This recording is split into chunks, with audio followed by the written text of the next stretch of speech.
Landscape વિપુલભાઈ, આ એવી જગ્યા છે. હું અહીંયા 4-5 વર્ષ પહેલા આવ્યો હતો. હા અહીંયા કોનોકાર્પસ, દેશ ગાંડો બાવળ હા અને નો જ વાવવા જોઈએ ને એવા બધાય ઝાડવા હતા.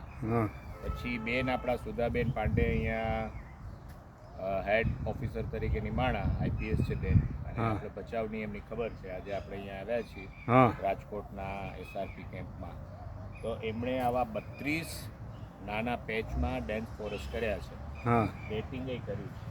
54 જાતની સ્પીસીસ છે. આ આપણે ઊભા છીએ, આ 13મા નંબરનું એમનું વન છે ને આપણા અહીંયા આપણા પ્રદેશમાં જોવામાં મળતા પક્ષીઓના નામ ઉપરથી, હા, કેમ્પસમાં જોવા મળતા પક્ષીના નામ ઉપરથી એમણે દરેક વનનું નામ આપ્યું. આ શકરો વન છે, શકરો બાજ વન. હા એમાં આ 845 ઝાડ છે. હા એથી વિશેષ છે કે આ 2023ના 10મા મહિના ઓક્ટોબર મહિનામાં એન્ડમાં વાયુ છે.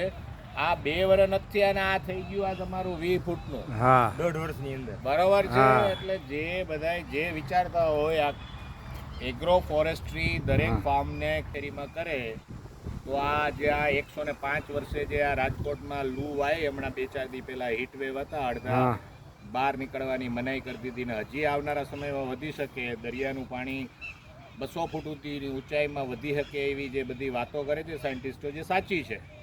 એની સામેના બફર ક્રિએટ કરવાની જો કોઈની આપણી જ જવાબદારી કાંઈ માણા જેવું માણા વિચારતા હોય તો આ કરવાની શરૂઆત કરી દેવી જોઈએ. અહીંયા આવીને જોઈ જાય, સમજી જાય. આવા ઘણા લોકોએ ગુજરાતમાં દેશભરમાં કામ કર્યું છે. અહીંયા આવે તો બાજુમાં જ છે, બરાબર, આવીને જોઈ જાય.